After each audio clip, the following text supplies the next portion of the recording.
voice of the Cougars, Greg Wrubell. All right. Hello and good evening once again, Cougar Nation.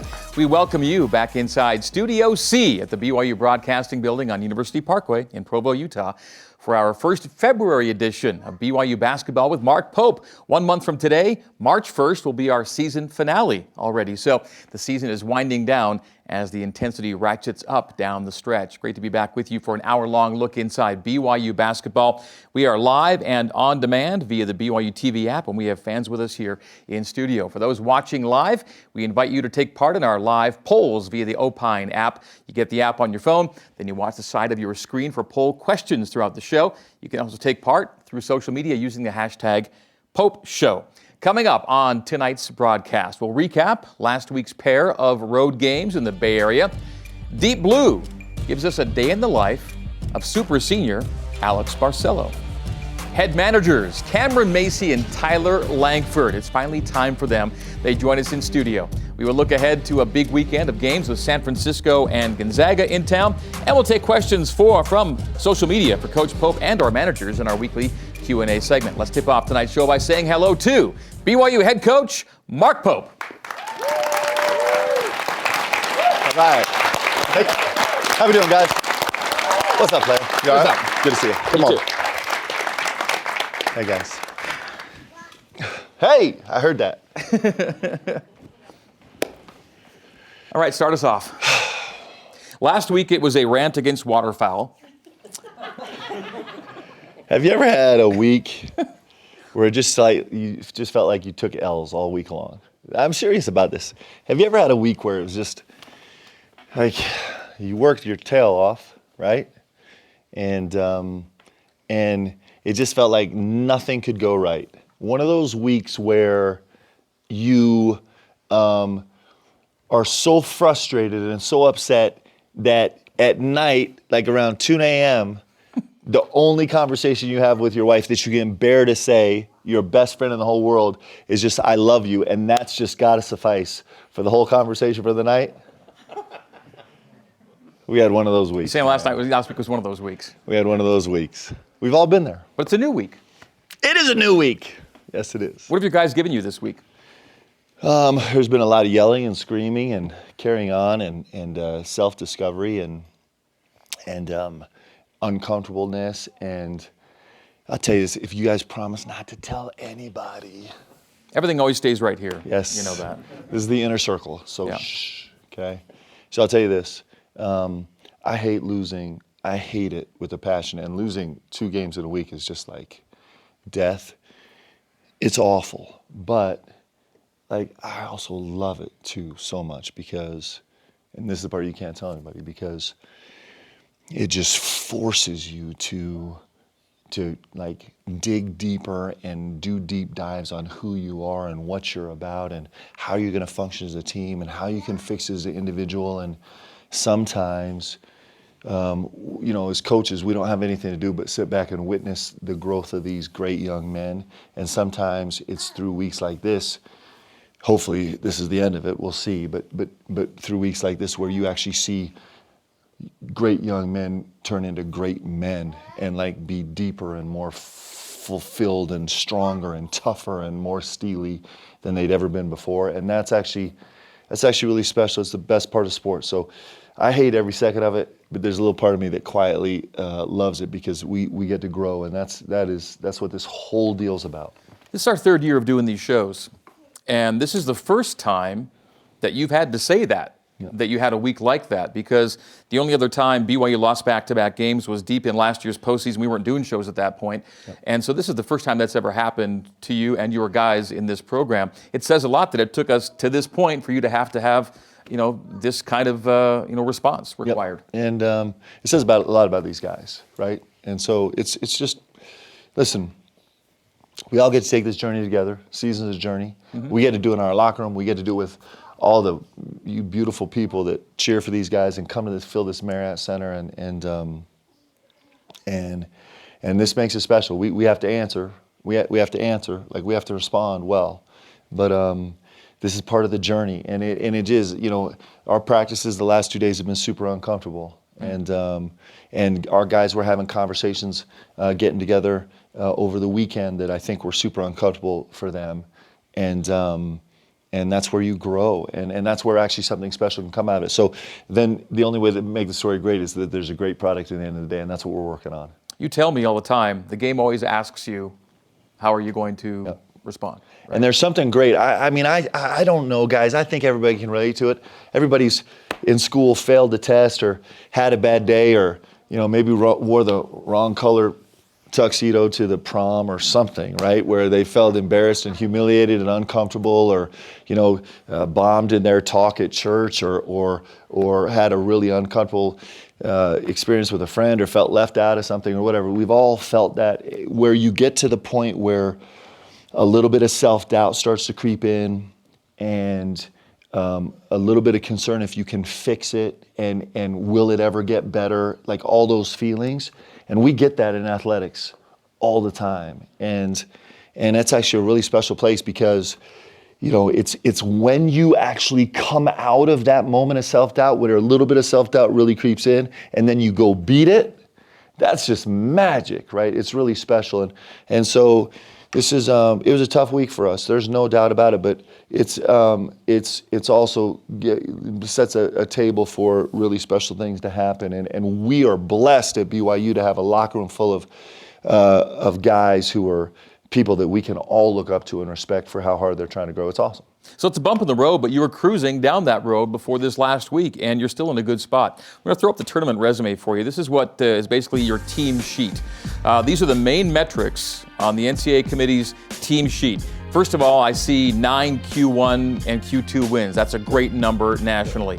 I see a lot of numbers, almost all of them sitting top 50. Many of them top 40 and even top 30. You're still in a really good spot, a position of strength. What these guys have accomplished this season has been incredible, and we got to get better, and we know it. And so that's the mission at hand, and that's what our guys are focused on. I want to throw a number. I love throwing stats at you. This is your third February as BYU's head coach. Your February record at this point is 13-1. You call it the championship third of the season. It's winning month. This is when you get yourself to where you want to be, and it's been a good month for this program. Yeah, we had a spirited, maybe over the edge practice yesterday, and today we had a great focus practice. And the thing that we're talking about as a team right now is, we all think about our individual contribution to the team. That's how we think about the game. That's how you think about the game in the preseason and in the non-conference and the first half of conference. And you think about stats. You think about just the box score, about how you're contributing to a team. What's your plus minus? What's your field goal percentage? What's all these things? And then you think about your defensive numbers, about how you're contributing to the team with your defensive numbers. And now we flipped a switch. Where our focus is what are the 4 other guys and you accomplishing while you are on the court. It's not about doing your job anymore. It's about what are the 4 guys plus you while you're on the court accomplishing. And so every metric that we will talk about in this last third of the season is not just about me, what I got done, but what did our team get done? And it gets into really deep analytics about guys' leverages. But now we're talking about what your leverage is. And today in practice, even 2-on-2, 3-on-3, 4-on-4, you saw guys looking around and trying to hold each other accountable for what they were going to accomplish together as that particular unit on the floor at that time. And that's going to be a transition for us that's really important. And it's the final touch to forging this team. And I'm excited about it. We're going to look ahead a little later on in the show. We're going to take a quick look back at how last week went down for BYU. You were on the road. You were in the Bay Area and the Inland Bay with Santa Clara and Pacific on tap. Some moving pictures coming your way from the Santa Clara game. And, it's rare that you get a game, Coach, where the lead for either team is no larger than 4 points at any point. Basically, the entire game was played within a single possession. It was crazy. The Santa Clara team's really good. They beat Stanford. They beat TCU. They beat really good teams. They've got size and they got guys at all positions. They can really shoot the ball. And obviously, Coach Sendek is a legendary coach. So we knew it was going to be a real challenge going in there. And it's interesting because we took a loss that was super painful. Of course, we wish we could have changed the execution down the stretch and my execution down the stretch in the last minutes. But there's so much good film from the game. There's so much impressive film. A lot of things we did better than we've done before. We just had some stretches where we didn't execute well, and certainly up 74-70 in the last 45 seconds, we failed to execute. But we'll learn from that and grow from that. It was a game BYU outshot Santa Clara from the field, the arc, and the stripe. You out-rebounded them, did a lot of things you wanted to do. Defensively, 44 points in the paint was a number you weren't happy with. Yeah, and it's interesting because you think about Santa Clara, and the first thing that pops off the page is being there on the catch and protecting the three-point line. And they just really hurt us at the rim. They hurt us at the rim in the post. They hurt us at the rim off penetration. They were slipping out of ball screen actions and kind of skewing our weeks and downs a little bit. And we didn't respond well. And so we were exposed a little bit that way. And it's something that we'll address and continue to get better at. And with all that said, minus what happens in the game, but minus some unfortunate things happen in the last 45 seconds, we're all celebrating, right? A great win, and that's just the game. Sometimes that's sometimes how the game goes. Is it okay to roll a few of these last? So yeah. You find yourself up 45.8 to play.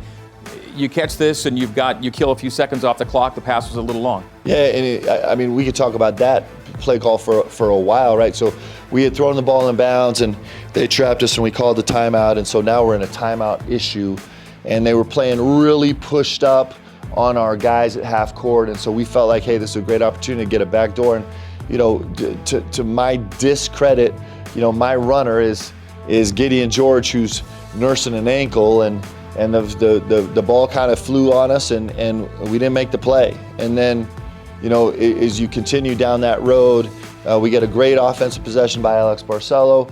He gets a terrific shot, and Foose comes up with a huge offensive rebound and scores it. In the meantime, we've given up after that full court out of bounds, we give up we would call it a 51 or a Y1 corner three that they made a big shot and we didn't respond to great. And then we gave up back-to-back possessions layups to their 6'6" point guard, which again is really unforgivable on my part. So there's a lot of things that we need to do better together, and man, it hurts.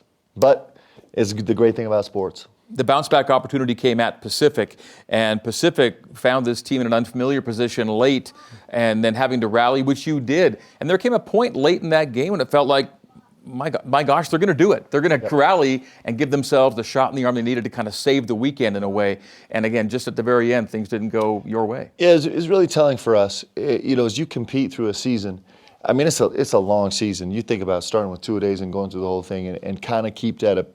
The one thing that this team has been so extraordinary at is competing on every single possession. And the most disheartening thing about the Pacific game that we recognized as a team was the last 4 minutes. All of a sudden, we had played hard the whole game, but somehow we played harder in the last 3 or 4 minutes, and we actually don't do that. We play at 100% effort from the tip, and that was probably the biggest indictment of our performance at Pacific. It's not that we didn't play hard. We played really hard, but we didn't play as hard as we can the full game with as much of an edge and all the chippiness that's required to win on the road. And it was a really, really good illustration for our guys about trying to get us back to that spot where we can be peaked emotionally and physically and mentally for every single possession. That's hard to do. Was there anything that you were able to take out of this game in particular as, I don't know, an anchor, something you could actually latch onto for the week to go? Well, there was a lot that was frustrating. I mean, we played a Santa Clara team that makes a living from the three-point line, and they killed us in the paint. And then we played a Pacific team that makes a living in the paint, and they killed us from the three-point line. So there was some interestingness to like the tenor of the flow of the games that was a little bit different for us. And some things we didn't respond to great. And both teams played terrific. And like I said, I don't think we played poorly. We just didn't play good enough to win.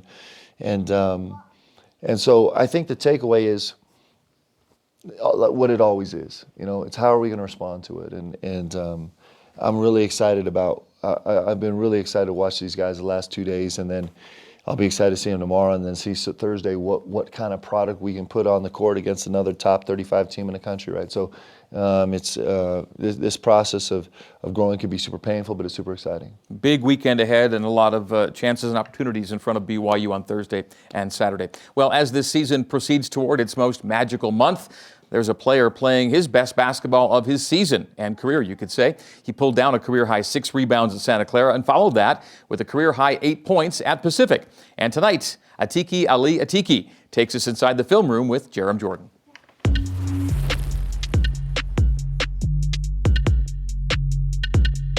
All right, Atiki, Yep. Tell me about Tanzania. I don't know much. My name is Atiki Ally Atiki. I'm from Tanzania. I'm born in Mwanza, so that is my country. And I grew up there, I go to school there before I came here. The country like? It's beautiful. A lot of people here like to go to Tanzania because it's a beautiful place. We got we got good stuff there. Like can go visit like Serengeti, go see like a lot of lakes. So it's beautiful there. Let's go, man. I love it. Yeah. Let's go. Yep. Okay, tell me about your name. Atiki Ally Atiki. Yeah. So Atiki Ally Atiki. Atiki is my first name and my last name also. My middle name was Ali, which is my dad's name. So Atiki comes from my grandpa. Yeah, that was his name. So I took my grandpa's name. 3 generations in your name. That's really cool. Yeah. You've been crushing it lately. Obviously disappointing with the losses last week, but you've been getting better. Let's walk through some plays against Pacific here. So first off, you get a jump hook late in the shot clock here. First of all, I said like that was a good pass from Seneca, and I was pretty comfortable down there. Take my time and go up strong. That's what I would think about it, because I know when I take my time, I can score like easily. There were only 2 seconds on the shot clock. Yeah. You weren't rushed either, even though you could have been. Yeah. That was good. Okay, another patient play where you jump hook, this time off the glass. Yeah. So this one I would say like the thing helped me about the screen, and I wrote fast. Like the way I wrote the rim was fast, so that gave me like a little bit of time to take my time when I get the ball and do a little bit pump fake so I can like trick the defender so to go up and score. I would say that was good pass too from Seneca. That's second assist from him. He got there as quick as he could, right? Yeah. You were open for a second. Yeah, I was open. Right. Okay, and then a great layup here from Trevenel. Again, you're patient. It feels like even though you're a freshman, you've learned to slow down a little bit. This one was good too because I see my man and go look for Trevin too. Like it seemed like I was wide open and it was the right time to pass because I would miss down there. It would be easy for me to score because I was under the rim and it's easy to go up and score. So just short fake and go up. Do you feel like you're figuring it out? In the game, yeah. Like sometimes I just like when I'm patient, like I think I can do like way better than when I was rushing. So I think patience is more important for me. Absolutely. Yeah, when I take my time, like it's easy to go up and score than rushing. Last 3 games, you're 9 of 11. Yeah. How does that sound? That was good. That was good. Yeah, I just Yes, have it to is. get better all the time. Yeah, Yes, that's it what I is. have to do. Yeah. You should bug Alex. Be like, hey, I'm shooting a higher percentage than you, bro. Okay, big week this week. Yeah. San Francisco and Gonzaga at home. What will be the key to playing well? I would say like defensive. Like you have to play more defense, and also we have to be aggressive. We can't like let our team, like we can't let our coaches down and us too. We gotta go like hard. Call this is it. Gotta go crush these guys. So yeah, I'm ready for it. Okay, next summer we're going to Tanzania. Let's go, for baby. Sure. Yep. All right, first of all, how much do you enjoy watching him talk about his own game there? I love it so much because what you're seeing is you're seeing a young man just grow in front of his own eyes. Yeah. Right? I think he's as surprised as anybody, or is not as surprised as anybody, but the progress he's made has just been incredible, and it's super important to our team for us to have a chance. Excited to see what he and the boys do here in the month of February. 7 games on the slate right now, and February's slate of games begins with the USF Gonzaga double dip, and you've already done the double dip in inverse order earlier this season with those 2 teams. Yep, it's a tough back-to-back in our league. We're excited about it. All right, that's the schedule for February. Then Magical March is around the corner. Well, for your day-to-day Cougar sports play-by-play, watch BYU Sports Nation. Listen to it, too, with Jarom Jordan and Spencer Linton, weekdays at noon Eastern on BYU TV and BYU Radio. Wednesday's guests, Kalani Sitake and Jeff Judkins. Juddy's team playing so well right now, one of the best in the country in women's college basketball. When we come back, we'll go deep blue with Alex Barcelo and have the managers of this basketball team join us as BYU Basketball with Mark Pope continues. Okay, that's good. Whoa, Dave. Sorry, with Mark Pope is brought to you by Siegfried and Jensen, helping Utah families for over 30 years. And by Intermountain Healthcare, official medical provider for BYU Athletics. Welcome back inside Studio C. You're in Provo, Utah. This is BYU Basketball with Mark Pope, your weekly deep dive inside the Cougar Hoops program. Well, tonight's episode of Deep Blue gives us a different look at a player we've already seen in a previous edition of Deep Blue. In that one, it detailed his arrival at BYU and the start of a career that has seen him join the Cougars' 1,000-point club. Tonight, we bring you a day in the life of Alex Barcelo. It's another Deep Blue brought to you by Brady Industries. Simply better. It's game day. Let's get it.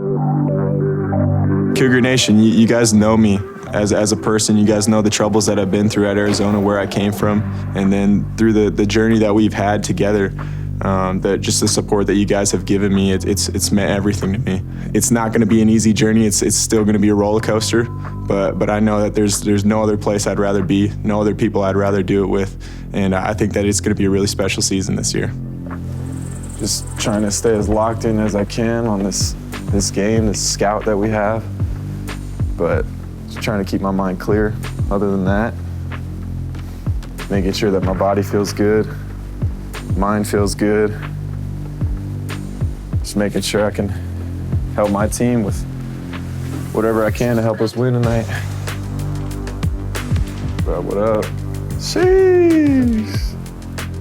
I got film with Coach Fieger, making sure that I'm prepared with scout, making sure I'm locked in. I can help my guys on the offensive end of the floor and the defensive end, and we'll go from there.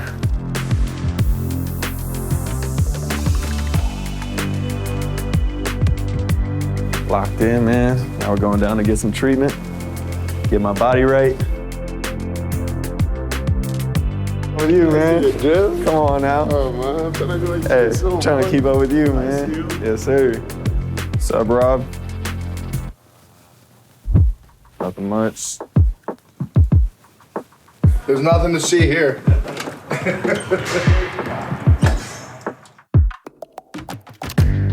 He's the magician behind all this, and he makes sure that my body feels good going into game day.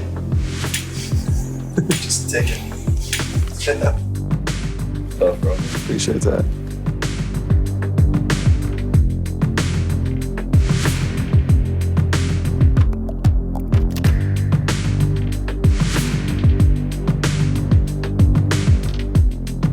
Okay, listen up. What about it? Real quick, I'm just going to run through his identity of this team. Now, I want to talk about number one, Jace Townsend, the Denver transfer, who is the leading scorer. He's going to play, right? And so he may start. I'll talk to you guys. Okay, he's a shooter. He's a scorer. We're going to be a stick hand catch two with him. We're not going to run him off the three-point line because he's taking 3 threes a game. He's taking like 11 shots. All right, let's go. Let's get it, man. Let's get it. Yeah! Let's go, let's go, let's go.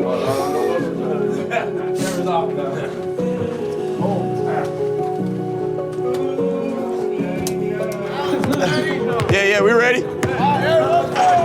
Let's get it, fellas. Let's get it, man. Let's get it. I'll never forget the first time that Alex Barcelo walked into our gym. It was in the annex. He was on his official visit, and he went on the court and started shooting. And he was a little bit nervous and a little bit broken and a little bit unsure. And then to watch him go through year one here and have such epic performances on a great team, and then walk in last summer with people questioning, could he make the transition to a point guard position? Could he lead a team that was going to be without Yoli Childs and Jake Toolson and TJ Hawes and all the questions that came with that? And to watch him go through the summer a year ago, seeing if he could actually bridge the gap with all these new players and kind of bring them into the fold and take the mantle of leadership. And then to watch him walk in the gym this year like he owns the joint, with the highest of high-level goals now, with all the stuff that people know about him already. They know he's the best shooter in the entire country over the last 2 years. They know he can run as a point guard, a top 25 team. And now taking on this challenge of can he lead BYU even higher and put him in a position to go chase his professional aspirations. The opportunity to watch these guys grow step by step by step and become these great young men and incredible leaders is really humbling and wonderful. It's the best part of coaching.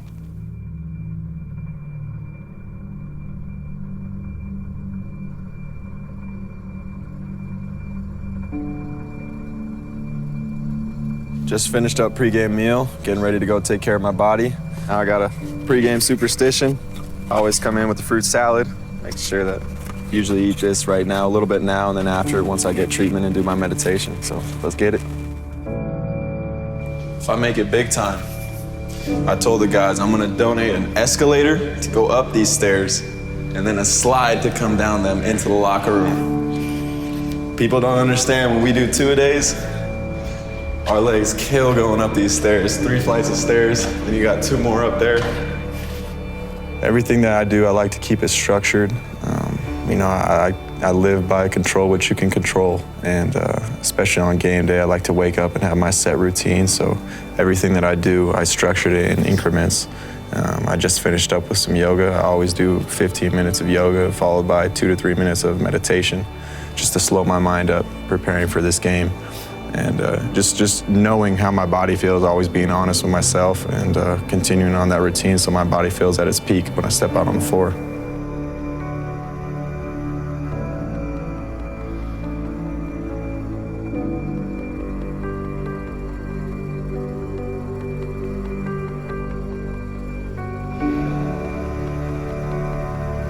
Trying to tell these freshmen, man, the older you get, you need your rest. You got to stay up on your sleep.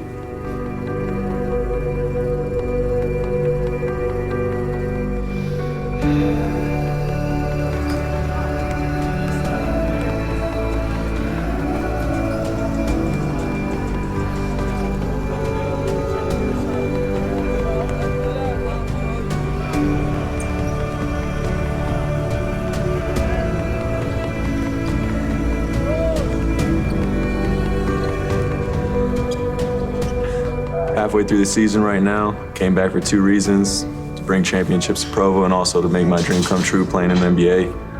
I feel really good about how the season's gone so far. You know, we battled some adversity, had some injuries, but we've been able to bounce back off those and continue to win games. So I feel really good. I know every time I step out on that floor, I got to give it my all, not only for myself, but for Zoe, my fiance, for this team, and for these fans. And that's just the one thing that I have in mind. Every game that I go into, I just know that I got to lay it all out there for everybody. Let's go, man.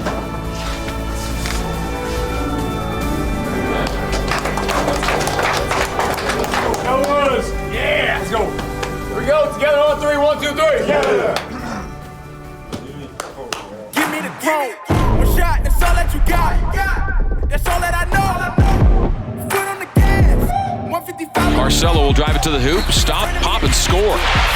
Hits the brakes on the right baseline. A little late footer for AB. BYU close on multiple occasions to double-digit leads here in the second half. Long to AB. Good again. AB right back at it. Barcelo curls to the free throw line, jumps in and scores it. Barcelo actually stopped, picked up the ball, and looked the official right in the eyes as if, come on. AB, 3. Oh! That's not judicious. Early or late, it's always a good shot for AB.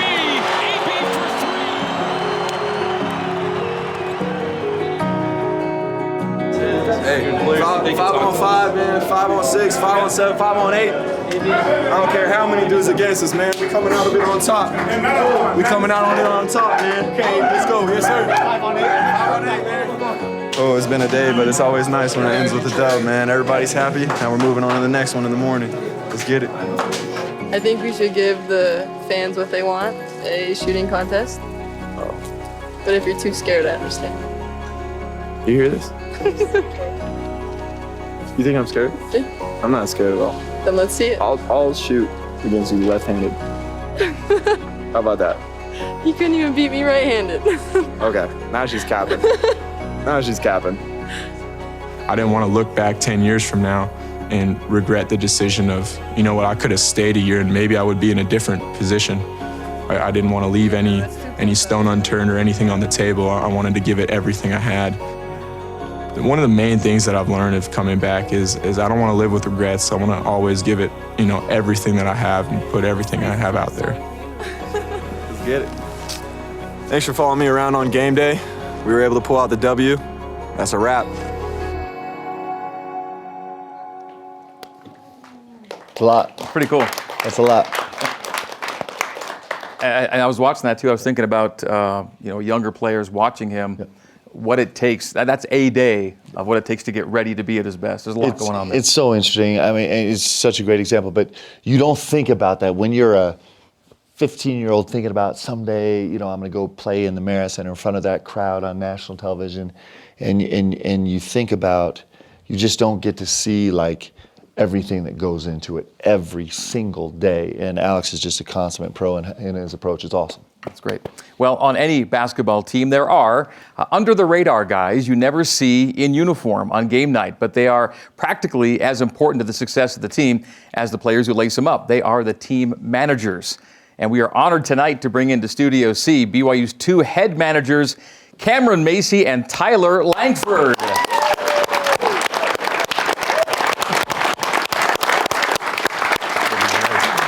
See you. Go, baby. Good to see you. Good to see you. Have a seat.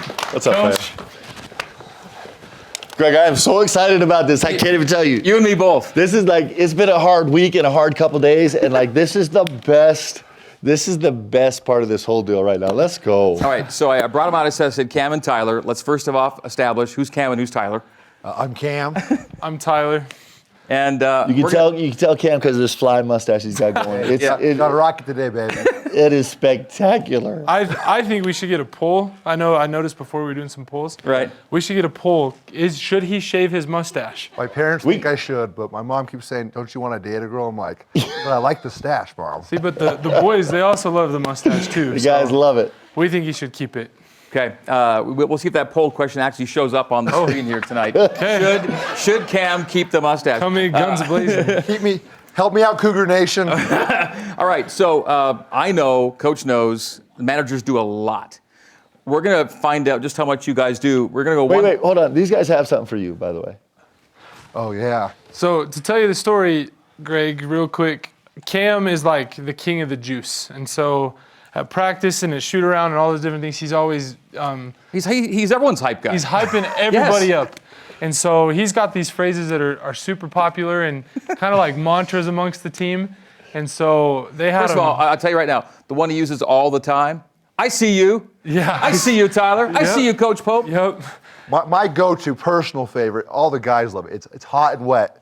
What that means, we got it from Hawaii, is because all the gyms we were in were super humid, but all the guys were hitting shots. So we're like, well, they're wet and they're doing awesome. So all the guys love. That's the personal favorite. But my go-to one's bang bang baby. Wait, can you say it? Can you say it full gusto? Bang bang baby. So I can't tell you how many times we hear that ringing through the gym at all hours of the day and night as these guys are rebounding for our guys, and it just is like the energy that these guys bring on the best days and the worst days actually makes us win games. It's really special. So keep going. Okay. So Cam had all these phrases, and one day he wasn't allowed to go in the locker room pre-practice, and so we'd actually been taking notes on the phrases for like a month. Really? Coach Hordusky was assigned like, okay, everything he says over and over again, we gotta get it down. And so they came out of film in their shirts, and I was appalled. I was like, what's going on here? Like, I've been here for 4 years. I've never been not allowed in the locker room. And they're like, and then they all come out in these shirts and all yelling, bang, bang, baby. And I'm like, cloud nine. I'm like, let's go, baby. You've got your own shirt. You've got your own word on that shirt. So the camera can see. Yeah, so I got Cam the Man. It says Cam the Man, West Jordan's finest, in case you're wondering where I was from. Okay. And then I have all my sayings. I see you. That's what we do. Yeah, baby. They don't want the smoke. He's a sniper. Bang, bang, baby. And rise and grind. I kid you not. It's like 8:15 in the morning. Should We're Cam all working in the shave office his and like, mustache? No. Oh, wow. Hey, that's what I'm on. let's go, Cougar Nation. Pull through, baby. I got to get a couple votes. But that's for you, Greg. Yeah, Hey, we Greg. brought you one of these. That is awesome. Thank you. I'll be Absolutely. wearing this. That's great. At least I see you made it and made it up high pretty well. Exactly. That's good stuff. Exactly. Okay, we're going to go back and forth between you guys. All you have to do is name a thing you do for the team. Go. Oh, a mop. Rebound. Oh, fill cups of water. Follow Coach Pope around with a whiteboard. Pick up food. Organize the food. Oh my gosh. Wipe whiteboards? Clean the weight room post lift. Oh my gosh. Rebound. Be there at least 20 minutes early and helping pack bags. Yeah. And now to you. What's No, something? no, I was going down the list. You know what these guys do? It's actually interesting because you saw you probably didn't notice, but on this on Alex's game day routine, he walks in and these guys are sitting there and he daps both of them up. On so many highlight films and pictures I have in the office, like you'll see these guys at game time, and their emotion investment in the game is even more than anybody else's. They do everything that makes us function. They're really spectacular. I love being around these guys. How much game do you need to have to be a manager on the basketball team? You need to know the game for sure. Like it's probably one of the most important things, especially recognizing just how the game works. Especially because like we're all big basketball fanatics and we love watching. That's probably a big part of our culture as managers too, is just talking ball all day, every day. That's one of our favorite things to do. And we have like such a great manager crew. There's 6 more of us that work, and they actually, so we, I hope we can talk about, we have some killer intramural teams. This last fall we did a manager intramural flag football team. And then we've got a dominant. Yes, yeah. BYU basketball's managers intramural football team, which after going winless in the regular season, we had one win. We had a win. One win in the regular season, went on a tear through the postseason. Won like 3 or 4 games in the playoffs. Yeah. We have questions in our next segment, by the way, in our Q&A, more about your athletic pursuits. Okay. Before the break, I'm going to throw you guys a quiz. There are no wrong answers. Okay. You guys each give me your thoughts on this. Okay. Hit me. Of the guys on the roster, best half-court shooter. Alex Barcelo. Same. Okay. Although Trev's hit a couple. AB's way more consistent. Okay. True. Funniest guy on the roster. You think? What do you think? Tijon. Foose or Atiki. Okay. Most voracious eater. Cody Feger. He's the pickiest eater.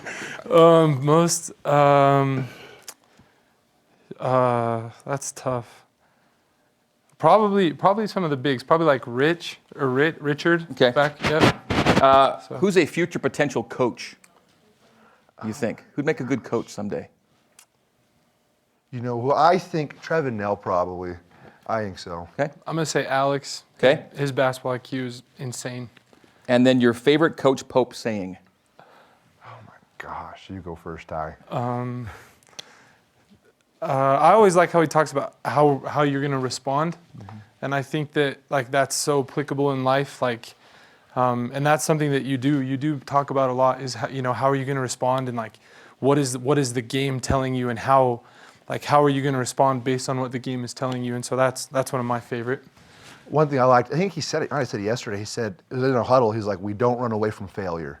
And I love that. And that just indicates just the mentality he has. We accept what happens and we're still moving forward. We keep going regardless of what's happened in the past because we still believe in what we can do in the future. Love it. Let me ask one question before you go.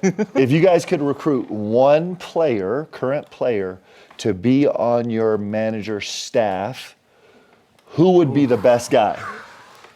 The best guy. We You can go. count Who could on do him. it? First. Oh my gosh. Oh, I mean, I'd probably want a Tiki. Tiki. Tiki just brings the juice all the time, and he's just so funny. That's true. Yeah, I mean, Caleb's a phenomenal rebounder. There you go. That's 90% of what we do. So No kidding. No kidding. it'd make it way nice. Okay, you guys aren't going anywhere. You're staying with us till the end of the show. And you brought Okay. something in a box here we're going to get to in the next segment, all right? So Beautiful. we'll hang tight on that. On the newest Deep Blue podcast, Jerem Jordan talks with men's golf coach Bruce Brockbank about taking over for the legendary Carl Tucker, maintaining the high standard of excellence for the golf program and what the Big 12 means for the Cougars on the course. Listen to the BYU Radio app and where podcasts are found for Deep Blue. Coming up, questions from social media for Coach Pope and the managers as BYU basketball with Mark Pope continues.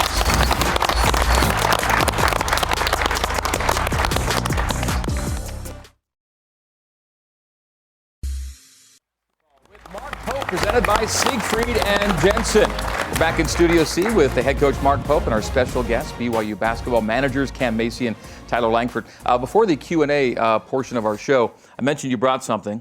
Let's open it up and show the folks what you got and what they may have already seen on some BYU basketball games this year. Oh my gosh. So what we got here, we call it the kill chain. What we like to do is we have to keep this track of stats with how many consecutive stops we get. And what we do is when you get 3 consecutive stops in a row, we call it a kill momentum. And for us, that's really important, especially in tight games where we can really control the pace and the momentum of the arena, really. And so you always see us on the sideline, especially Coach Shork, one of the GAs, is yelling down, "Hey, next stop's a kill," and we'll all be yelling, "Kill, kill! This is for a kill!" And it just gets the guys fired up. But also, it's continuing just to, emphasize the purpose of each possession, trying to get a stop. So each defensive stop you get each set of 3 stops is a kill. Yeah. And when you get a kill, you end up putting something on the chain, right? Yep, you put a claw on. We get these claws here. We have 10 of them. Currently, I hope we can get some more. We've used all 10 once, but we never got to 11th. But yeah, it's pretty sweet. Okay, and I'm just listen, the mustache looks great in person, but on the monitor, it looks amazing. That's what I'm saying. I mean, it's the look. Wow. Now, I see you most with it, right? Is it all you all the time now? Originally, it wasn't. Okay. Can I tell you a quick story? Yeah. So we were in Hawaii, and you don't have to raise your hand. Sorry. Let's go with you in a minute. We were in Hawaii, and we had just played USF, and we were walking off the court, and like when you're at these tournaments, like there's teams waiting to come on, and we're walking past Vanderbilt. And it's like me and Cam and Tyson, our SID, our media guy, and the guy for Vanderbilt grabs Tyson and he's like, "Hey, is that guy your director of swag?" And and it was funny. Tyson said no, but like I think Cam's official title should be the director of swag, and so he always has it. It fits him. The chain has its blessings, it has its burdens. I go into opposing arenas with like a target on my back though. Everyone's like, "That's ugly. Why take that off?" We're like, "You're not Flavor Flav." And I'm like, "Hey, I'm just here for the boys. That's all I'm here for. I'll ride or die with them." Okay, the Opine poll currently out there. Score the kill chain as a style accessory on a scale of 1 to 10, I think is what we're going for on this one right now. If it's not a 10, I'm disappointed. Let's see what comes in. Q&A time. We'll get back to our poll here in a minute. Let's go to Q&A for the coach and the managers. First question comes in from Derek tonight on Twitter. How difficult is preparing for Gonzaga on a Saturday when you have a game on a Thursday? That is, do you ever look ahead to the Saturday game when you got one just 2 days before? Sometimes the most we do is we'll combine concepts. So concepts that are relevant to San Francisco and Gonzaga, we'll kind of hit those on Mondays a little bit. Anything that's really, really unique to Gonzaga, which unfortunately for us is everything that Gonzaga does, we'll try and touch on Monday, and then Tuesday is a full install on San Francisco, and Wednesday will be a full install on San Francisco, and then Friday we'll kind of do a light practice on Gonzaga. So every team in the league faces the same thing. Most teams around the country are playing 2 and 3 or 2 and 4, so it's pretty normal. Okay, next question is for the managers, you guys. It's from Zach. Do you guys ever scrimmage against other team managers? We do, actually, yep. So it works out if they bring enough people to play or if we take enough people to play. And we'll typically play the night before. Sadly, we don't have the best record on the season. But you don't need to ask us what the record is. Yeah, but we do play. It is pretty fun. And especially back east, they get there's organized almost leagues when they track results and everything. Yeah. It's a pretty big deal. There's a web page we've seen for it. I was like, wow, there's a web page. This is that serious? Yeah.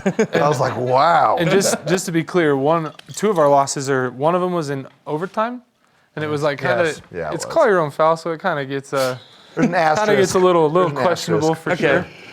So speaking of call your own fouls, our next question goes for Coach.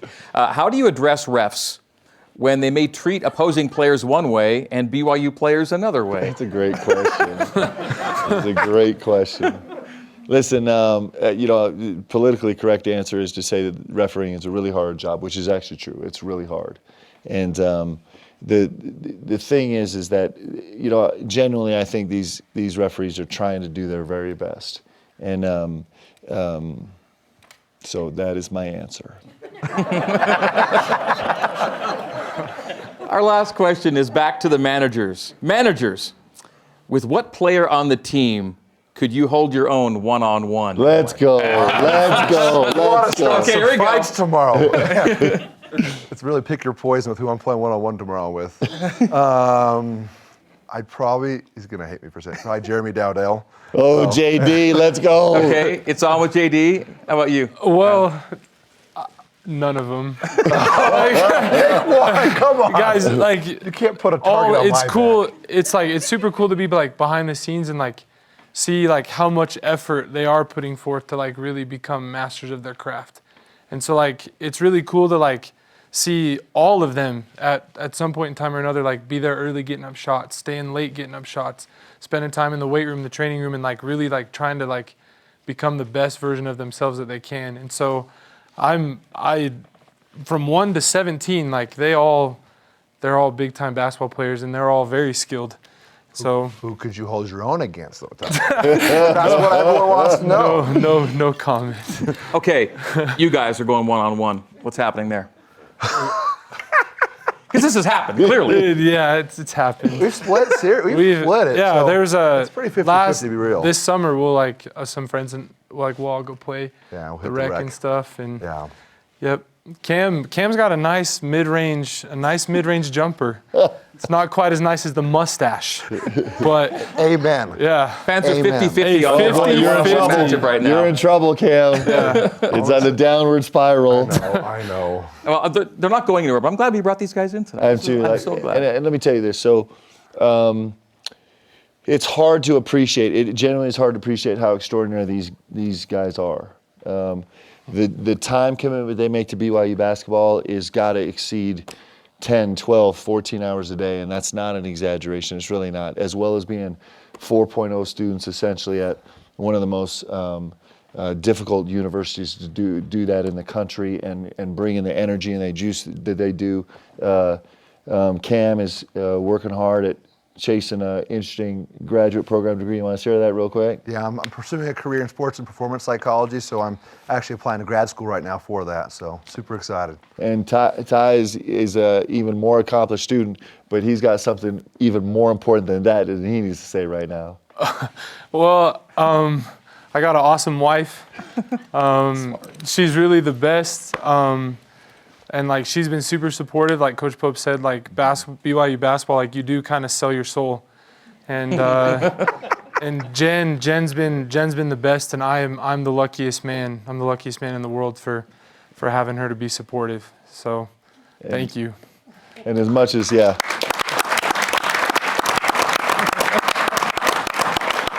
just like players and the coaches and everybody on the staff and these managers, man, their families and spouses really sacrifice a lot because these guys dedicate so much to this team and this game, and it's why we win. That's why we win. So fans, when you're at the Marriott Center or you're watching a game on TV and you see a huddle now, you can now point out, you've got Cam and you got Ty. You know these guys a little better now, and you can spot them and what they do for BYU basketball. Stick around, guys. Don't go anywhere yet. We're coming back. We tell you that coming up next, we'll preview this week's big game slate. When BYU basketball with Mark Pope continues. Stick around.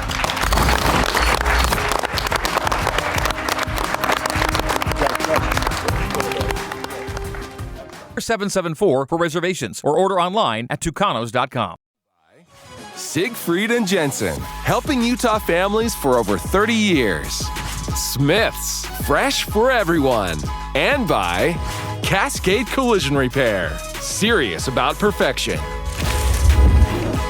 All right, it is a two-game slate this week. First up, BYU versus San Francisco, 7 o'clock Mountain Time pregame, 8 o'clock Mountain Time tip. You see, we're on with you for BYU Radio for pregame. the game itself, and post-game watch it on CBS Sports Network. And then on Saturday, it is Gonzaga at BYU. Again, 7 o'clock Mountain Time pregame, 8 o'clock for the tip.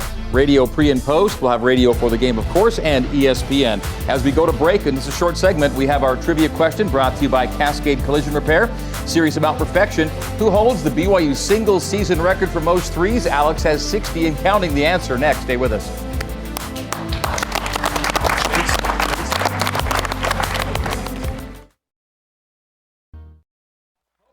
Siegfried and Jensen, our trivia question comes to you courtesy of Cascade Collision Repair, serious about perfection. Alex Barcelo has 63s this year to lead BYU. Who holds the BYU single-season record for most threes? Cam, what do you think? I think Jimmer. You think Jimmer? When in doubt, go with Jimmer Fredette. Yes, 124 of them back in 2010-11. All right, Coach Pope, you got a big weekend ahead of us, and I thought we got the week off to a great start with these guys and you. That was a fun night. Yep. You know, I'm telling you, it's what these guys do for our team.